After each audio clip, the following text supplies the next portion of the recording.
year admission information session. Good afternoon, good evening, possibly good morning, wherever you are around the world. Welcome. My name is Andrew Huerta. I am the Assistant Director of the USC Admission Center, and my pronouns are he, him, and his. But don't worry, you won't just be staring at me and talking for the entirety of the program. I do have a few colleagues who will be assisting with the program today. First up, I have my colleague Neelam. Neelam is an admission counselor who you will not see today. She will be on the back end of the webinar assisting with the question and answer, Q&A. And then I also have with me Megan. Megan is a current undergraduate student who you will get to listen to today, and she will be assisting me. So Megan, if you wouldn't mind unmuting your audio and introducing yourself for everyone who is joining us today. Hi, everyone. My name is Megan. I'm a current junior at USC. I'm originally from Scottsdale, Arizona. I'm majoring in psychology, and I have 2 minors, one in dance and one in occupational therapy. Outside of class, I'm obviously involved in the admission center as a student ambassador and tour guide, which is a really fun on-campus job. But other than that, I'm also on a student-run dance company called Expressions. It's a contemporary dance company on campus. I'm part of Greek Life, and I have a leadership position in my sorority. And then also twice a week, I normally volunteer at a local elementary school where I'm a teacher's aide in a classroom specifically for students who are deaf and hard of hearing. So it's a little bit about me, and I'm excited to get to talk to you guys today. Thank you, Megan. And Megan will post her bio to the chat box on the bottom of your screen. So if you do have any questions related to her experiences academically or outside of the classroom, you are certainly welcome to ask. But without further ado, let's go over sort of big picture, the format of today's program. So Megan and I will begin today's program talking a little bit about USC, providing an introduction to academics and the student experience, and then we will spend the bulk of our time talking about admission and financial aid. Before we do, I do want to acknowledge the elephant in the room that this is an interesting program. As with so many of you, the COVID-19 pandemic has changed everything that we do in our daily lives. I myself am broadcasting from my home here in Los Angeles, California. I have not been to the office for about 11 weeks or so, and who knows when I may return. So in case no one has told you today, you were doing great, you are appreciated, and I believe in you. So I just want to make sure we are all on the same page with that.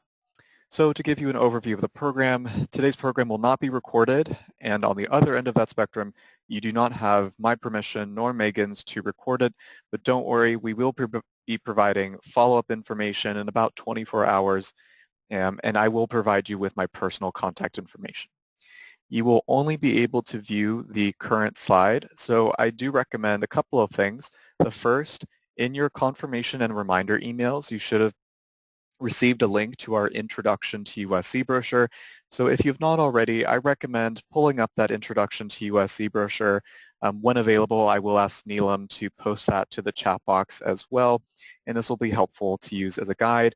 And I also recommend having a piece of paper to take notes or on your phone so you have that for future reference, or you can use that to ask questions if something is confusing or ambiguous, which brings me to questions. So please, today is your day to be as annoying as possible. So ask questions. On the bottom of your screen, we'll be doing questions in 2 different ways. On the bottom of your screen, you should see a Q&A box. We will not be using the raise hand feature, but we will be using the Q&A box. So please post any questions that you do have using the Q&A box. Neelam will be answering all admission and financial aid questions, and then Megan will be answering all academic and student life questions typed out throughout the webinar. Then at the end of the program, when we're done, we will open up the floor and we will do live Q&A as well. And then as I mentioned, in about 24 hours, you will receive a follow-up email that has additional information as well. Today's program is by no means the beginning, middle, and end. We have a lot of opportunities for you to engage with us, and I know many of you are registered for them as well.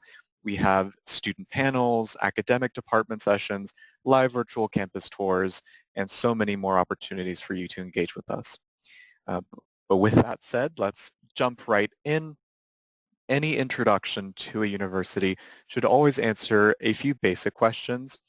I think one of the most seemingly mundane but very important questions to always ask is, well, how large is the institution even? And what am I getting myself into? So let's boil everything down to begin in its purest form by the numbers. In essence, the University of Southern California, we are a fairly large private research university with a total population of about 48,000. However, this is a deceptive number because when we're looking only at the undergraduate population with those earning a bachelor's degree, such as everyone who's listening today, we have about 20,000, with the remaining 28,000 or so then studying at the graduate level, earning their master's or PhD equivalent, which is flipped and unique from most universities in that we have a larger graduate population significantly than an undergraduate population. And although we do have UNC in our name, we are not part of the University of California public university system, so we are a private institution. So I know some of you may have questions of what is the in-state versus out-of-state tuition, or what are the different requirements. Again, as a private institution, we make no distinction. So everything is the same for us, and we are the University of Southern California, but we are by no means a majority Southern Californian or even Californian institution. About 40% of our undergraduate population is from California, and then the remaining 60% are from outside of California. And I actually have a question for all of you all to hit that point home. I'm curious if you can let me know, and Megan as well, where are you watching this webinar from?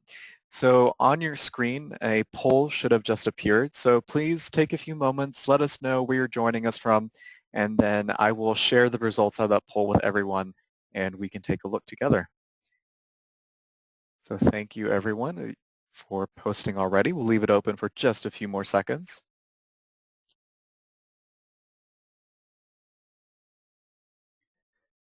Okay, so it looks like most everyone has responded. So I will go ahead and share the results with you. So as you can see, this is a pretty good showcase of our diverse population here at USC.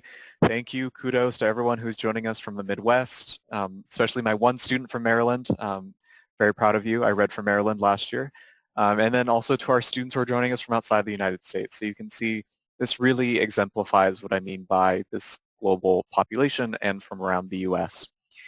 And despite these large numbers, we are still able to maintain an impressive student-to-faculty ratio of around 8-to-1, with the average class size still being only about 26. So when you think USC, I know a lot of information will be thrown at you over the course of this program and throughout your application process. However, if you just take away one phrase, for me that phrase would be the best of both worlds. So on one hand, when you think USC, think of the life, vibrancy, school spirit that you would expect from a large flagship state university, and yet miraculously at the exact same time. Also think about a level of intimacy, the attention to the self and that personal touch, as well as the resources you would expect from a small private college. But these are just averages from a brochure. What does this mean for the lived student experience? So I will invite Megan if you can come on, and I think everyone would appreciate if you can give life to these numbers. What do these numbers mean on the ground for the lived student experience for you, if you wouldn't mind sharing? Yeah, I definitely agree with what you were saying about how USC is the best of both worlds. Since it is more of a middle to larger size university, you have a lot of the really great resources and opportunities of a larger university, but you don't have to sacrifice small class size and individualized attention from professors. As you can see, your average class size is 26, and that is an average, so you will have classes that are both larger and smaller than that. But on average, you will have classes that are within like the 20 to 30 number range. For example, my smallest class was actually my first semester on campus. It was a writing composition course that all freshmen are required to take. And in my class was 9 students and 1 professor. So it was super tiny. It was a little bit intimidating at first, but I absolutely loved that class. I got to know my 8 other classmates very well, and the professor got to know each one of us like on a very personal, individual level, which I really appreciated. Then on the other hand, My largest class was also my first semester on campus. It was an introduction to psychology class. So as you can imagine, one of the largest classes on campus, and that was around 100 students in one of those larger lecture halls. So we do have a few of those larger classes, but don't worry, not too many since our average class size is obviously 26. And also to hopefully ease your worries a little bit, once our lecture size reaches over 50 students, it's required to break down into additional discussion sections throughout the week, usually once or twice a week. And these are separate from the lectures, and they're strictly capped at around 20 students. In my experience, my discussion sections have been around 12 to 15 students. So even though you do have that larger lecture, usually once or twice a week, you will also have a really small discussion section where you get to know some of your classmates a little bit better and get to interact with your TA or teaching assistant on a more personal level. USC does have TAs or teaching assistants, but they only lead the discussion sections. Professors handle the lectures. They're the experts. We leave all the new material teaching to them. The TAs are just there during your discussion sections to answer any questions you have, review material that was covered during the lectures that week, and a lot of times they hand out some helpful study materials to help you study for your final exams and midterms and all of that. Then I also want to focus on the student to faculty ratio, which is 8-to-1. And it's really important to get to know the faculty on campus. And the best way to do that is through office hours. All of our professors are required to have office hours every single week.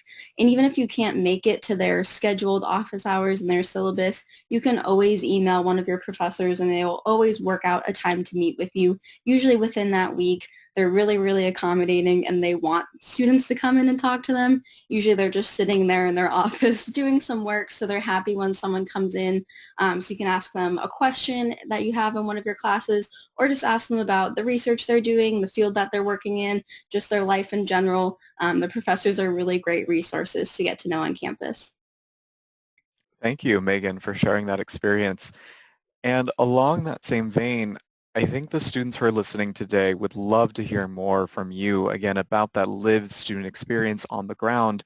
So before we get into the admission piece of this program, I think that when I interact with students, such as Megan here today or any of our student ambassadors and listening about their stories, I like to boil down the undergraduate experience into essentially 6 overarching themes and hopefully retainable themes as you all move through your program.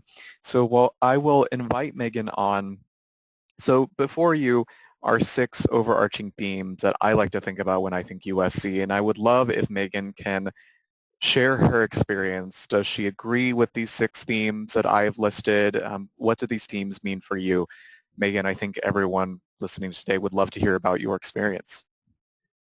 Yeah, definitely. I think these 6 themes really encompass what it's like to be a student at USC, and they're personally some of my favorite things about the university. So the first one we have is interdisciplinary learning. And if you guys look on the back of the Introduction to USC brochure that you were all emailed, and the link is in the chat, on the back of that pamphlet, there's a list of all of the different majors at USC. I think we have over 150 different majors. So pretty much anything you're interested in studying, we probably have a major that corresponds to that.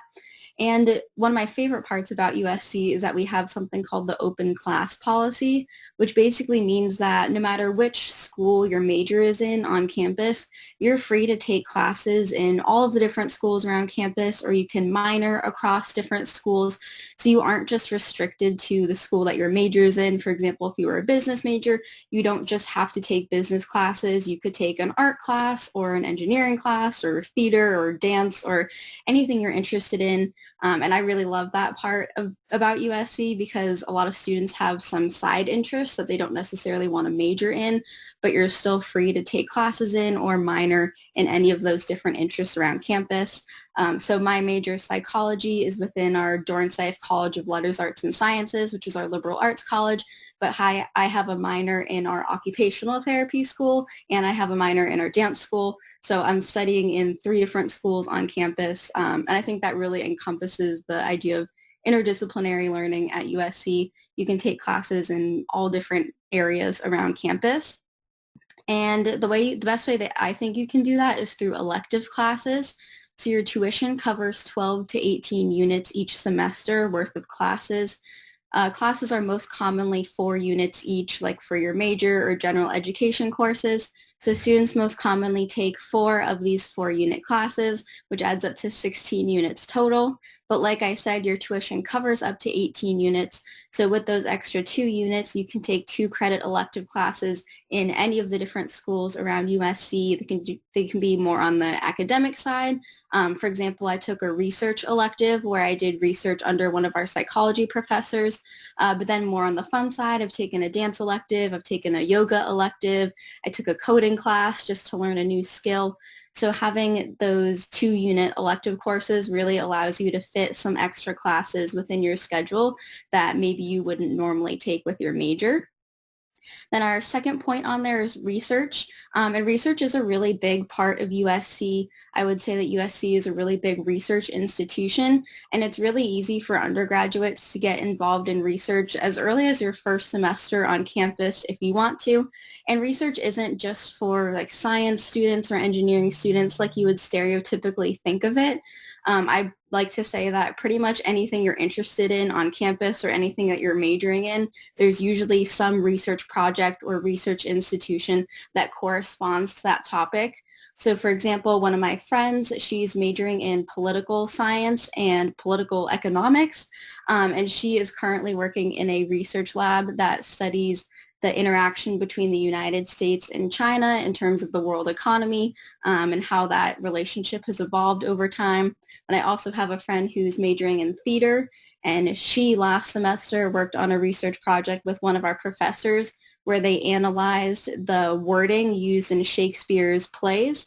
And since it's not quite clear who Shakespeare actually is, they compared it to other poets and playwrights at the time to try to determine who Shakespeare actually was.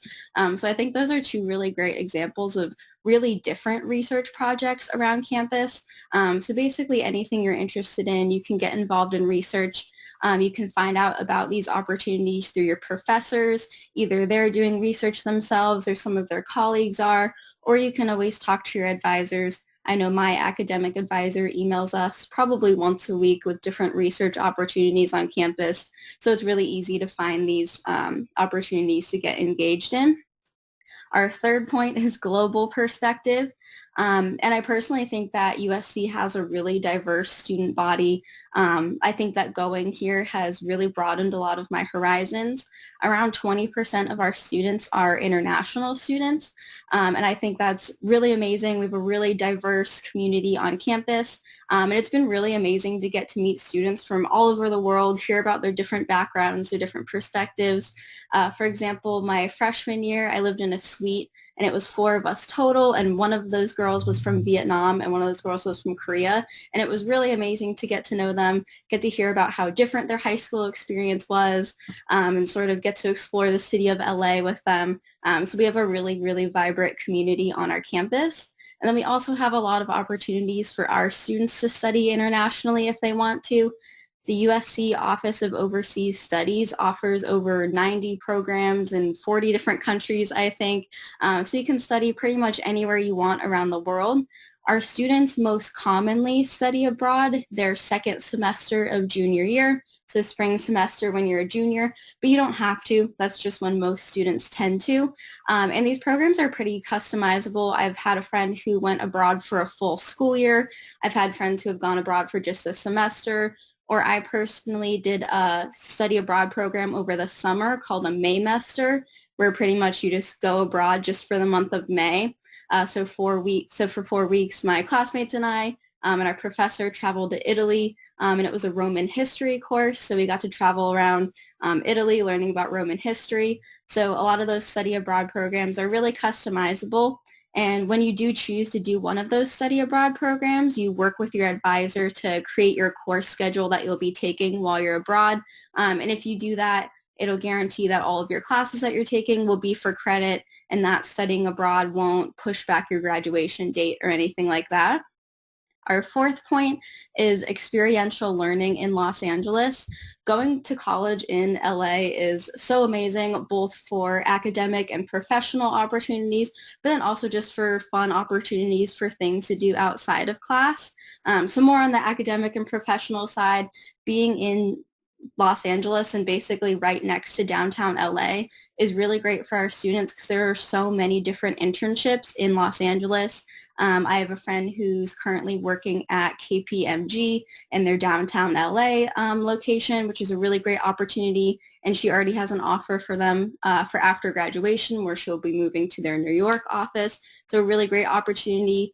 Also, if you're interested in the entertainment industry at all, being in LA is a really great resource for that. We're right near Hollywood, all of those different studios. I've had friends who have had internships at DreamWorks, Pixar, Universal Studios, all of those different companies our students have really easy access to just because of our location. So I really do love being in LA just for that reason where there are so many different job opportunities that you have available to you, both during your time as a student and for when after you graduate. And then more on the social side, just for fun outside of class, being in LA is really, really fun. On the weekends, my friends and I go into downtown. It's really easy to get there. There's a metro station right next to campus, which is like a train. And it only costs $1.75 to travel in either direction. So my friends and I will take the train around 10 minutes into downtown LA. And over there, there's the Staples Center. If you're a sports fan, you can watch some Lakers games. There's fun concerts, museums, really great restaurants. Then also our campus is pretty close to the beach, actually. If you take the metro line that I just mentioned, around 30 minutes in the opposite direction, you can get straight to Santa Monica Beach, so you can have a fun beach day on the weekend with your friends. So I really like going to college, and being a young adult in LA is really, really fun. And for rich campus life, our fifth point, for student life, I think housing is a really, really big part of student life on campus. So housing is guaranteed by the university for your first 2 years. So for your freshman and sophomore year, you're guaranteed housing from USC. And then for your junior and senior year, students usually like to move into houses and apartments that are off campus. But even though I say off campus, it's still within a 5 to 10 minute walking distance. You aren't commuting super far or anything. Basically, the entire area around campus is just apartments and houses that are owned and leased by our USC students. So even though housing isn't guaranteed, it's still really, really easy to find a lease. So don't worry about that too much. And switching back to our on-campus housing, we have typical like dorms for our freshmen. 99% of our freshmen live on campus. It's not required, so if you live locally, you could commute back and forth to campus if you want to, but obviously most of our students do, and I highly recommend living on campus your first year, just because it's a really big part of the whole college experience. And for me personally, living in my dorm was one of the main ways that I made friends my freshman year. All of our dorms have an RA or residential advisor on each floor who's an upperclassman student who's just there to help with your transition to USC and help organize events that will help you make friends in your hall and in your dorm. So I remember I made my first friends at USC at one of my RA's events. She had a screening of Guardians of the Galaxy, and at that I showed up alone. I was kind of scared, but I met my 5 best friends that I'm still friends with today. So living in housing is a really great way to meet some people on campus. And then for dining, we do have some dining halls on campus. There are 3 of them. And all of our students living in USC housing are required to have a meal plan at the dining halls, but there are 3 different meal plans to choose from. So you can pretty much customize it however you want, however much food you think you're going to eat each semester. And then the last thing I want to mention under campus life is student organizations. We have a club fair or an involvement fair at the beginning of every single semester, both fall and spring. And that's where all of our student clubs and organizations line up table up and down the main walkway on campus. And our students can walk through and find out about all of the different clubs we have. I think there's over 1,000 different clubs on our campus. So basically anything you're interested in, we probably have a club for it. There's social groups, there's service groups if you're interested in volunteering, cultural and religious organizations, professional development, Greek life, sports teams. Again, basically any hobby or interest you have, we probably have a club that corresponds to it. And I also think that joining student organizations is another really great way to make friends on campus and just meet people with similar interests to yours. And then the last point is the Trojan family, which is what we call our alumni network. We have over 400,000 living alumni around the world. And I personally think that the Trojan family was something that really sealed the deal for me when I toured USC. The idea of having such a close-knit alumni network was really appealing to me, especially because the idea of getting a job after graduation or maybe moving across the country after graduation is definitely a little bit intimidating.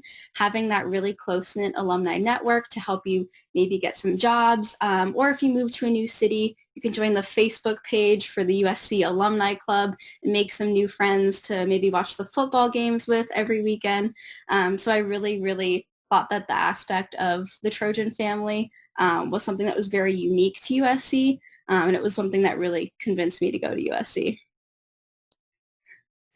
Thank you, Megan, for sharing your experience. So I will let Megan take a little bit of a respite, so you can go ahead, turn off your audio and turn off your video.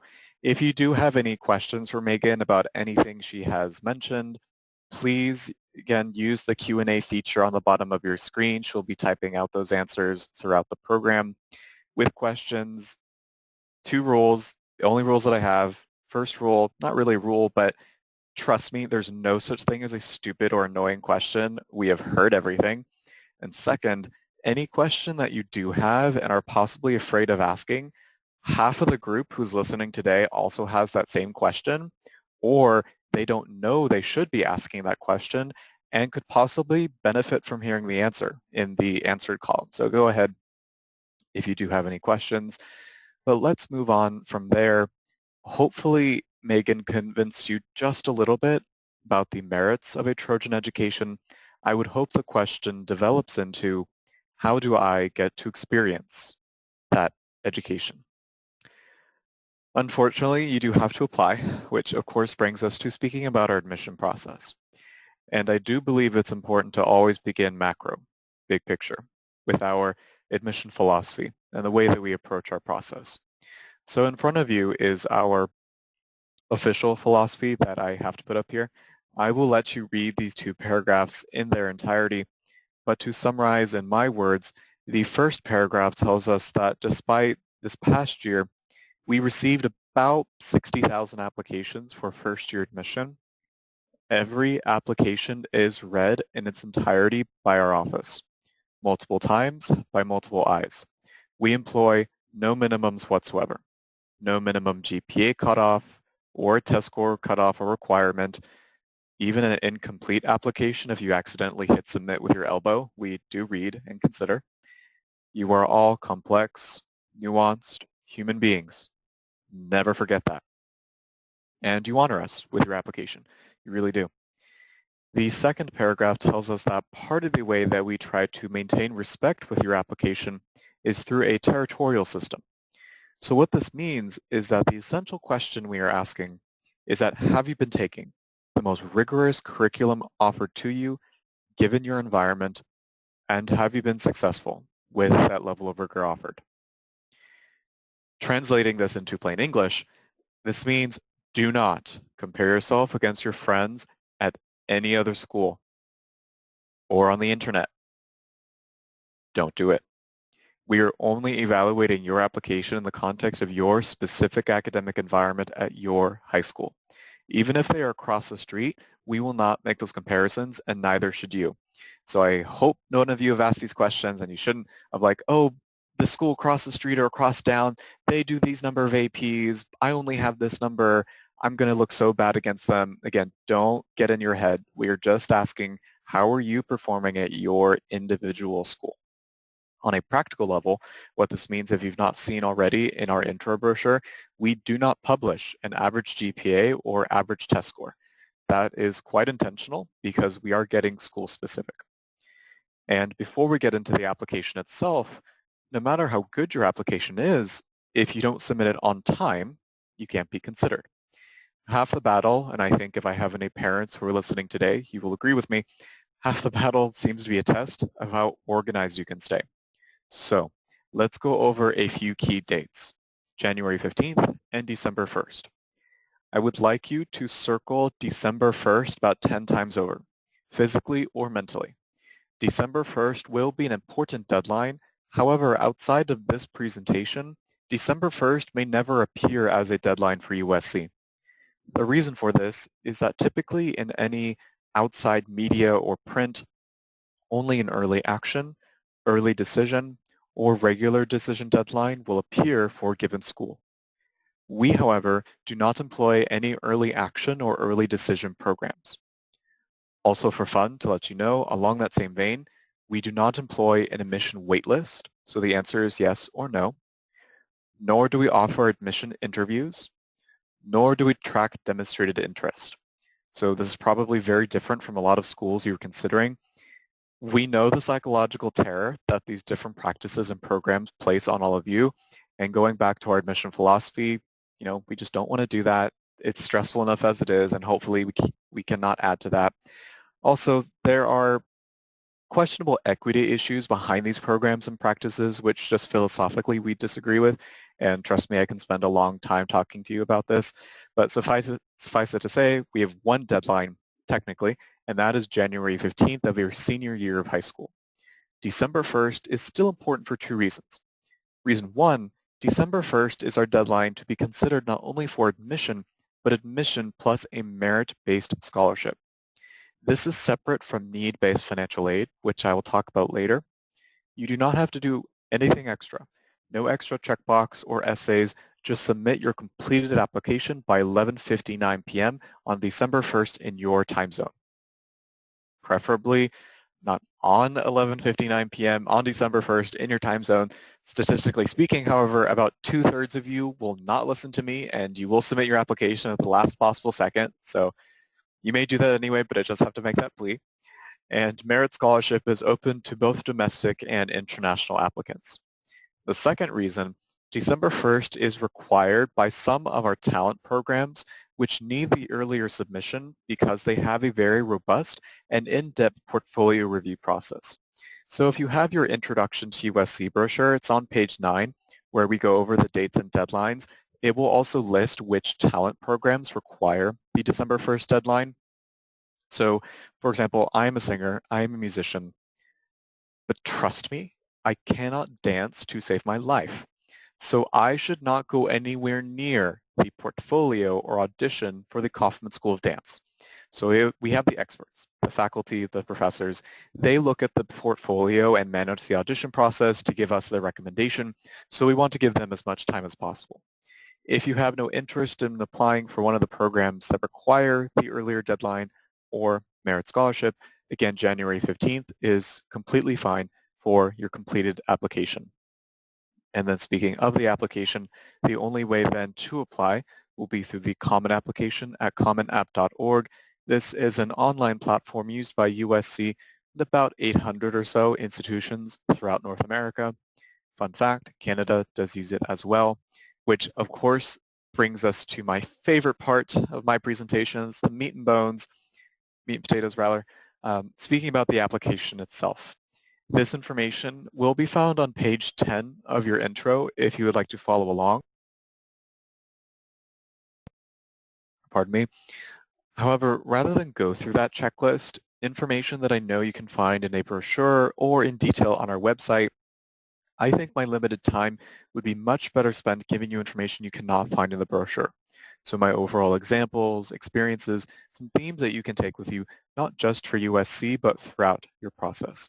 And again, as I am talking, if you do have questions, please post them to the Q&A box. First and foremost is your academic record. You will be a student first. So we will ask for all official transcripts from all schools you've attended beginning in 9th grade. So if you've changed high schools, we want to see those multiple records. Also, if you've been attending community colleges outside of high school, or if you've been doing limited status at your local four-year school, we want those transcripts as well. And essentially, there are three questions. The first question we talked about already. Have you been taking the most rigorous curriculum offered to you, and are you being successful with that? Second question, what are the trends in your academic history? So what do I mean by this? Most students are likely hyper-focused on your GPA. You have it memorized, you're always trying to compare it against websites and brochures, and you think that's all that we care about. The story and narrative behind each number is equally, if not more important. And let's take an example, 3.8. Let's say that everyone here has an unweighted GPA of about 3.8. Is that 3.8 because of a consistent trend in your academic history? Is it because of an upward trend? Did you have an awkward transition starting off in ninth grade, and then did you rebound? Or have you had a downward trend? Did you start really strong in the beginning of ninth and 10th grade, and then has something recently happened where you are struggling as you advance into more college preparatory coursework? These three scenarios may result in the same average cumulative GPA. However, that is three very different conversations. So this is part of the reason why we ask for your official transcript and not simply input GPA and receive admission decision. We really are going through all of your classes and looking at each of them individually. And the third question we are asking is major preparation. So some of you may be wondering, so do you apply to USC? Are you applying to a school?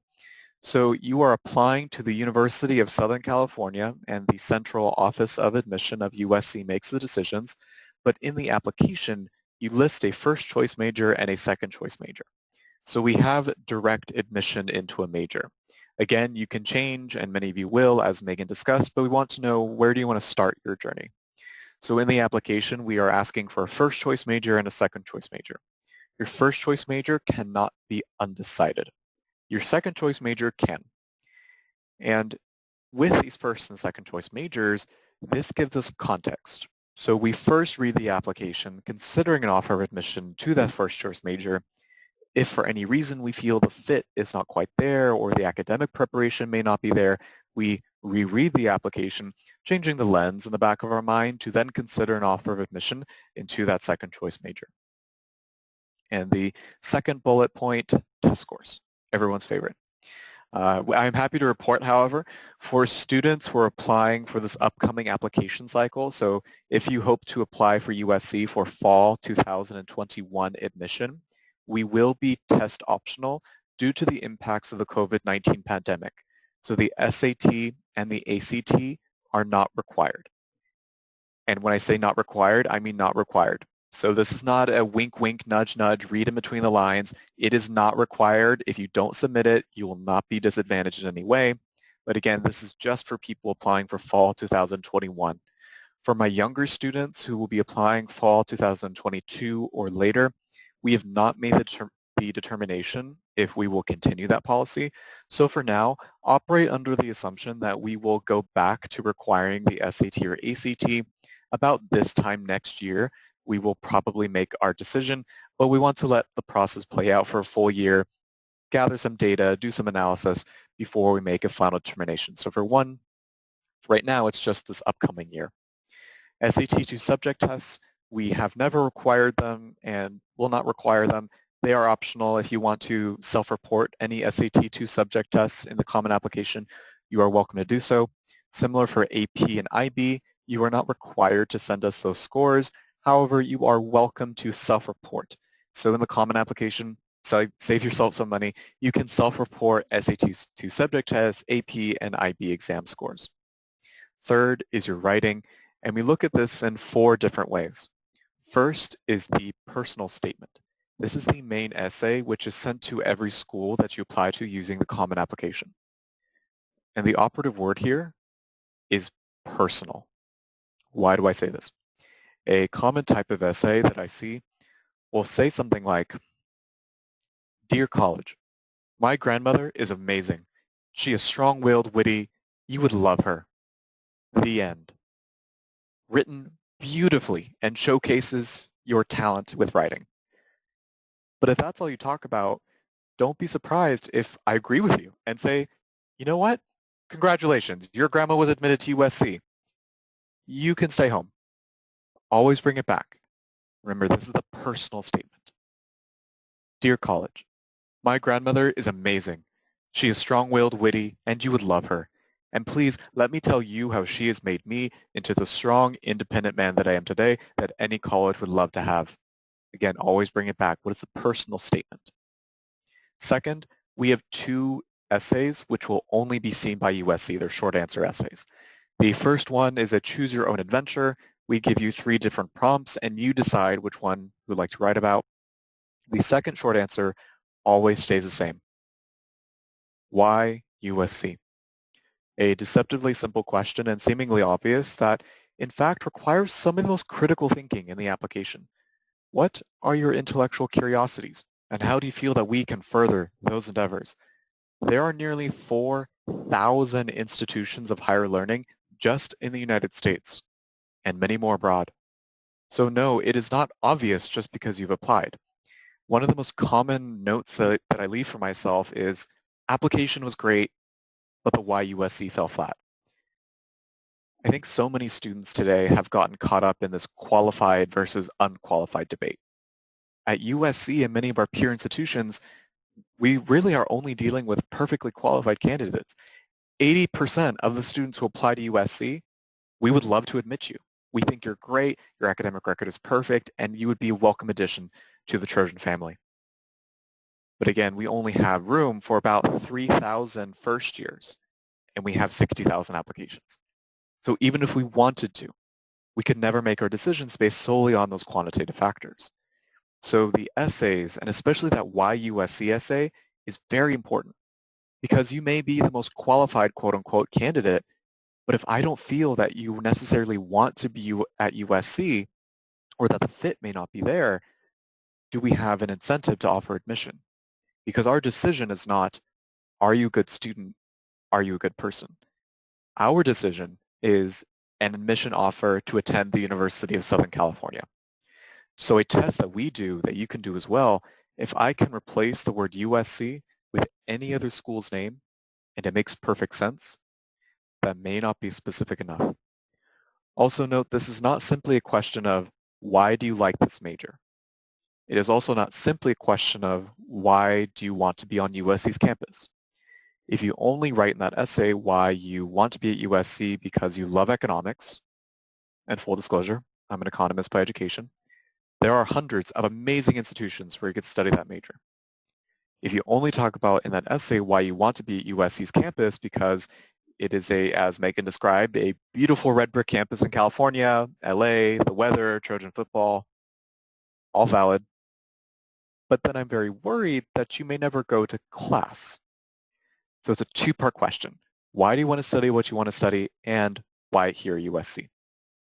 Third, we have what we call quick takes, which are 10 single word answers. What is a personal hashtag that describes your life? What is an anthem to your life? Favorite TV show to binge on Netflix? 3 words to describe yourself. Favorite snack? Last year we added, if you had a celebrity roommate in your first year, who would it be? And the quick takes are not a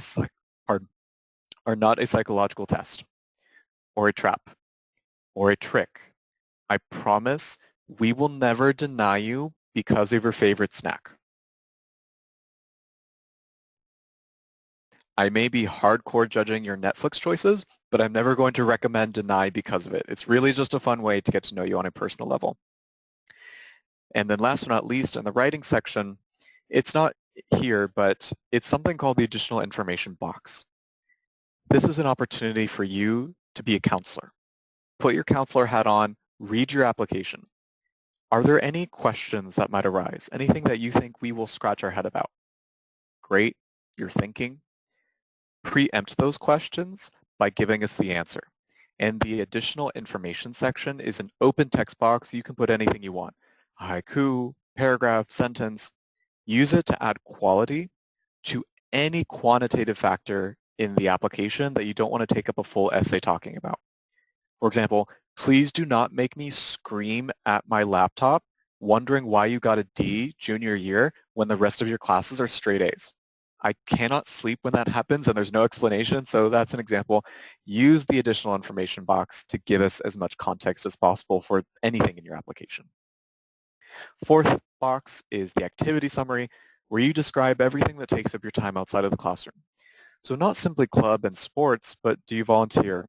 Do you have a part-time job? Do you care for a younger sibling or an older grandparent? Or like me in high school, did you have to take the metro for 2 hours simply to get to and from school? Do you have a new quarantine hobby that you've taken up that you want to let us know about? I'm actually very curious about that one. That's a good opportunity for that. Fifth bubble, we do require one letter of recommendation from an academic source. That academic source being either your college counselor or a high school teacher. On average, we see about 2 to 3 letters of recommendation, but we only require 1. And then last but not least, depending on your status, we have a few additional components. So department supplements. If you're applying to one of our talent programs, they will require additional material. So on our admission website, admission.usc.edu, we have a section of the website where we list all of the additional requirements depending on the major. So depending on the program, this may include extra letters of recommendation, extra writing sample, portfolio of your work, a video audition, or coming to campus for a live audition with our faculty. And then for international applicants, first let's define that. USC, we define an international applicant as a student who requires a visa, a student visa, to attend USC. So it's not based upon where you're attending school. So if I have international students who are attending a high school in the United States, but you're on a student visa, an F1 visa, you are still an international applicant, but you're just attending high school in the US. On the other end of that spectrum, if I have US citizens or permanent residents who are attending high school outside of the country, you are still a domestic applicant, you're just attending high school abroad. So international students are students who require a visa to attend USC. If that is the case, there are 2 additional components. The first is English proficiency. So we need a externally validated score for English proficiency. So this is something like the TOEFL, IELTS, PTE, SAT or ACT English sections. And then the second component is financial statement. So international applicants are ineligible for need-based financial aid, still eligible for merit-based aid, so apply by December 1, but ineligible for need-based aid. So we do require a document that spells out that you can pay for a year of tuition and the full cost of attendance. So I know that was a lot of information that I just threw at you in a short amount of time. So once again, if you do have any questions, please put them in the Q&A box and Neelam will answer, or we will save them for the end of the program. But before we move on, pop quiz. What date do you need to apply by to be eligible for merit scholarship?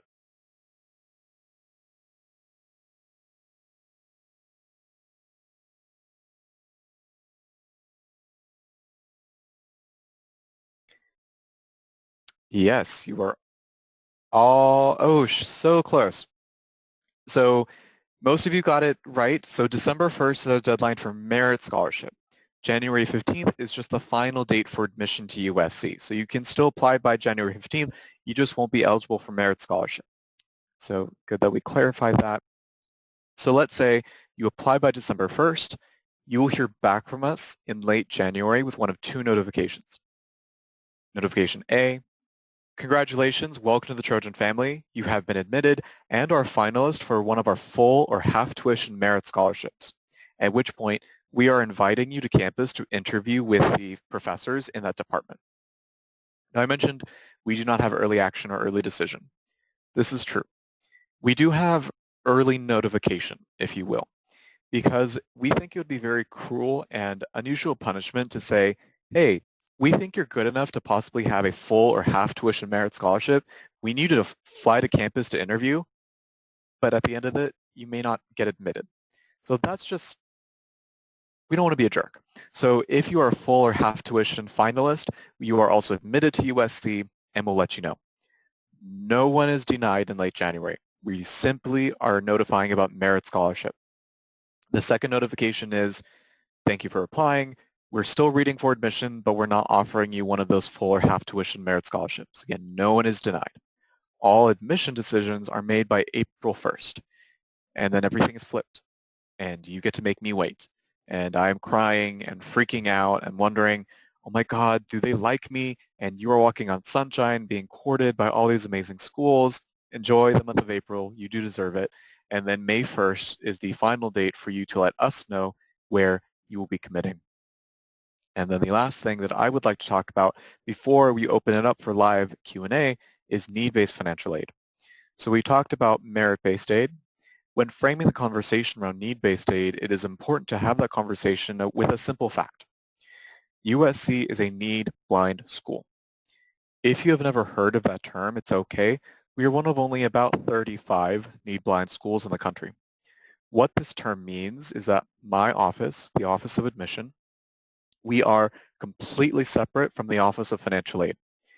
We have absolutely no interest in nor access if we do have interest, so they're completely separate computer systems to any financial information. So whether you have applied for aid, your inability or ability to pay the cost of attendance will never be considered. We are only reading applications and making decisions based upon those 6 bubbles that were in the previous slide. We are also fortunate because of our Trojan family, not only are we need blind, we also meet full demonstrated need. And we have a financial aid budget of a little over $600 million per year. So let's run through an example to make that as concrete as possible.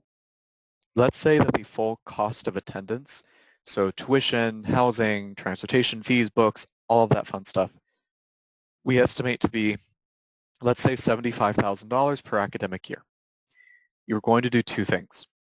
A, not freak out and log off the webinar. B, complete 2 documents, the FAFSA, which you may be familiar with, as well as the CSS profile.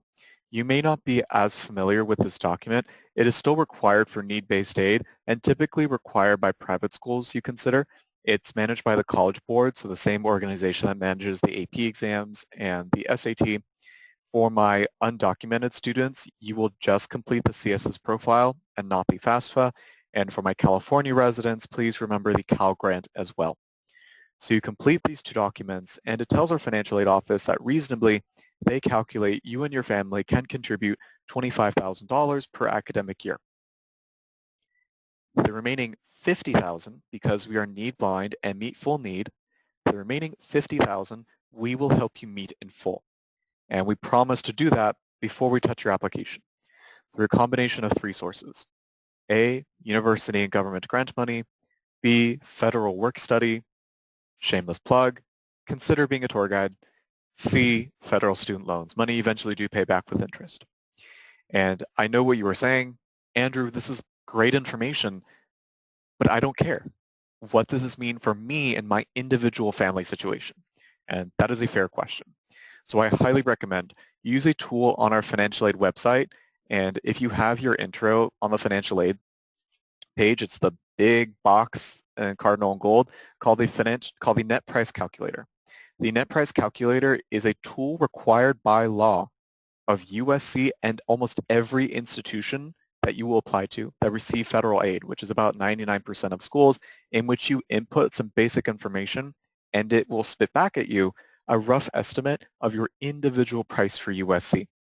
And you can get that estimate today, right after this program, for USC and almost every institution which you may consider. To add to your toolbox and add to these conversations, which I hope you're having today with your family. And I say this strongly as someone whose parents did not attend college or graduate high school for that matter, so I had many misconceptions about financing my education. I'm very open about that. Please never let the supposed sticker price nor acceptance rate in the brochure ever scare you away from applying or thinking that a university is not a place where you all deserve to grow and thrive. So again, this is something to add to your toolkit, to add to these conversations that I hope you are having today. And of course, if you would like to bring USC into that conversation, you're welcome to reach out as well. I do want to make sure that I can leave some time and open up the floor to take your questions live. For future reference, on the bottom of your screen is my personal contact information, so please feel free to jot this down. Also, if it's cut off on the screen, Neelam, when you have a moment, I will ask you to post my email to the chat box. So if anyone does have any questions about admission, financial aid, you're welcome to reach out to me after the program. Also, I do believe that admission is a family affair, so if you do have any family members who have questions, they are welcome to reach out to me as well. So I do want to acknowledge that we are approaching the end of the program. So if you do need to log off, no pressure. You're welcome to do so at any point. Megan and I, however, will stay on the program for about 15 minutes or so that we are able to take your questions live. So if you have not already posted your questions, take a moment, post them right now to the Q&A box, and Megan and I will start answering your questions live. So Megan, if you are listening, you can go ahead, unmute your audio and your video, and we can start taking some questions.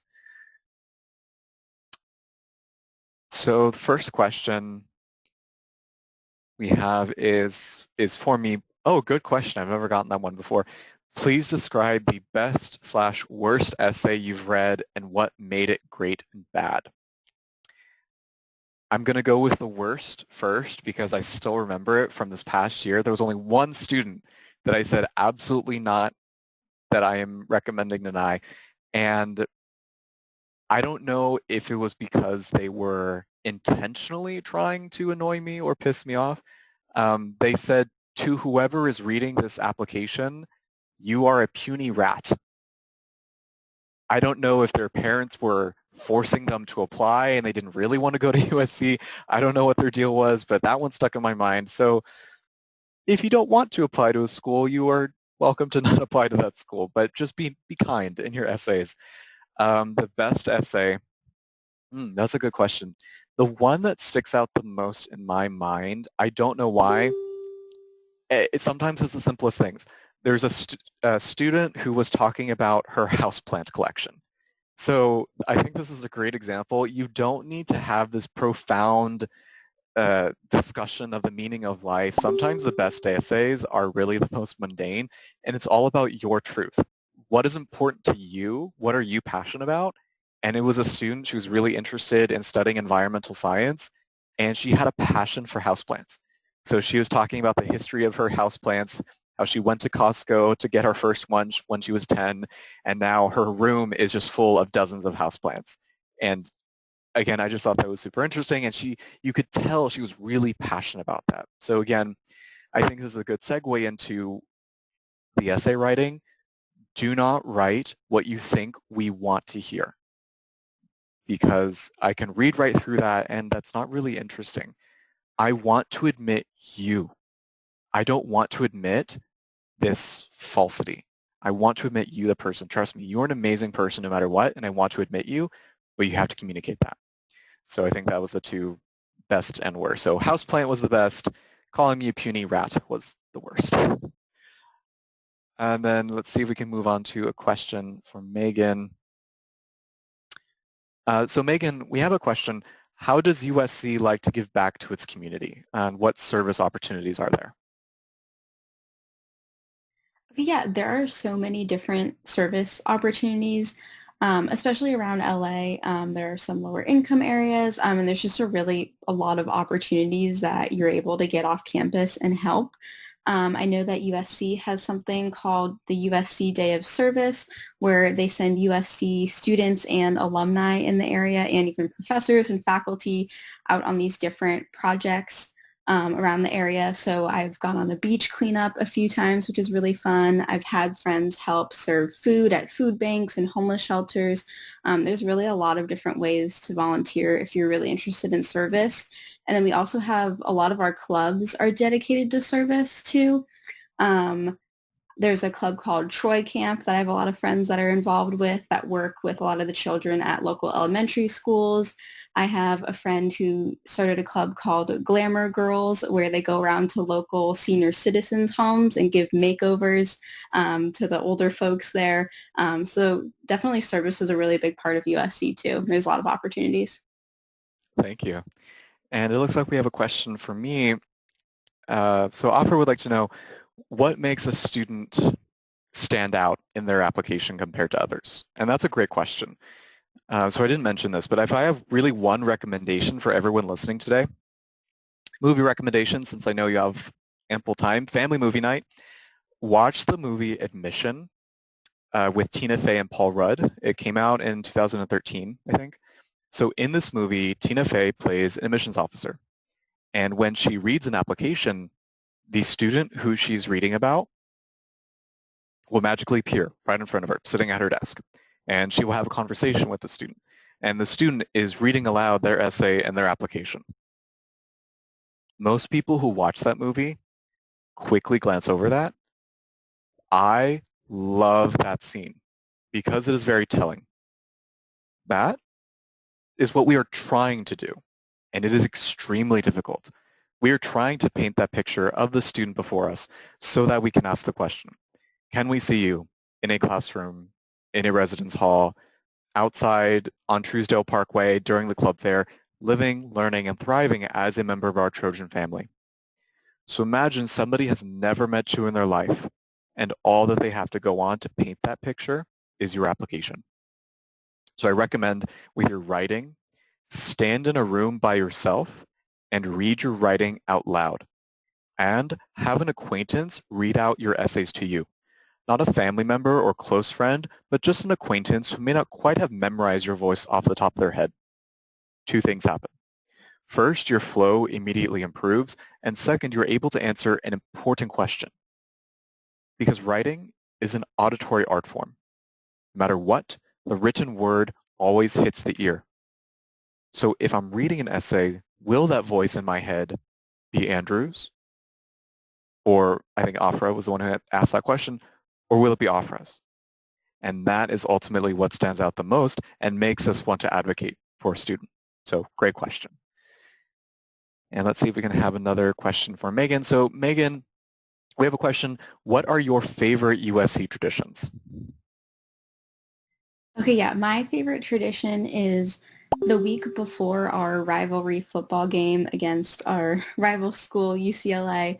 We call that week Conquest, where all that week we have a bunch of fun pep rallies, there's a carnival, and we also have a concert, usually the Thursday night before the football game, where students just get together, show their USC spirit, all of that. So that's really fun. And then one other funny tradition I think we have is we wrap up our statue of Tommy Trojan, which is one of the mascots of USC. He's like right in the center of campus. We wrap him up in this, what looks like duct tape, so that the other team can't come in and vandalize him.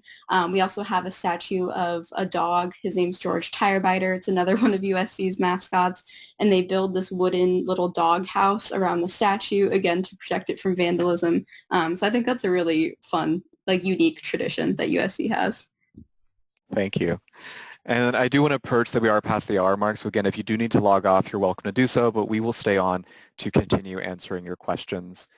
So Amy would like to know, how has the COVID situation been addressed in terms of remote learning for students and their needs? Do you feel it was effective, compassionate, intelligent? So I think this is best, Megan, for you since you have been learning remotely for the past few months. So talk about your experience with that. Do you feel supported by the institution? How is that transition like? Yeah, I wanted to answer this one live because I've been thinking about it a lot lately, that I just really, really appreciate the way that the university handled all of it. Firstly, it was the week before spring break back in March when it was unsure whether colleges would go online or not.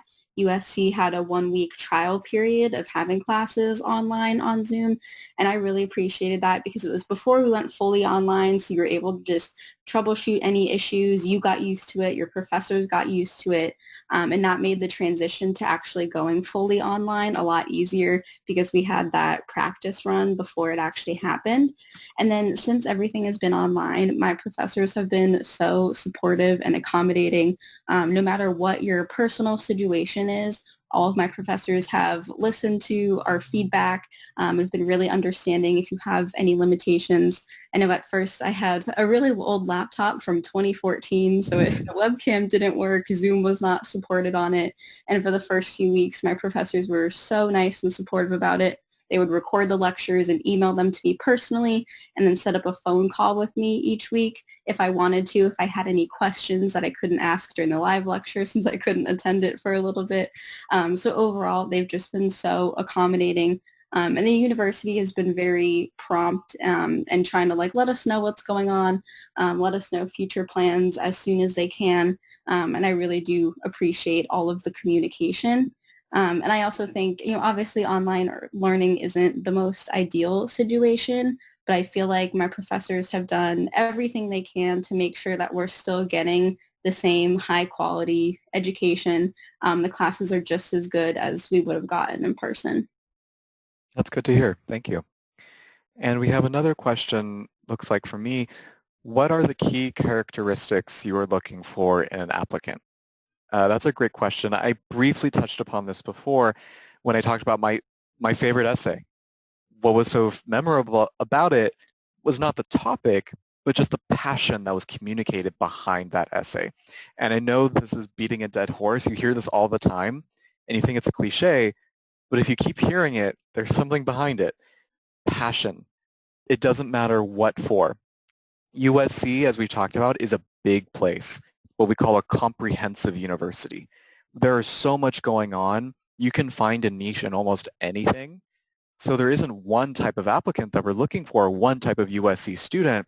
We need a diverse array of students who are interested in so many different things because USC is basically its own city.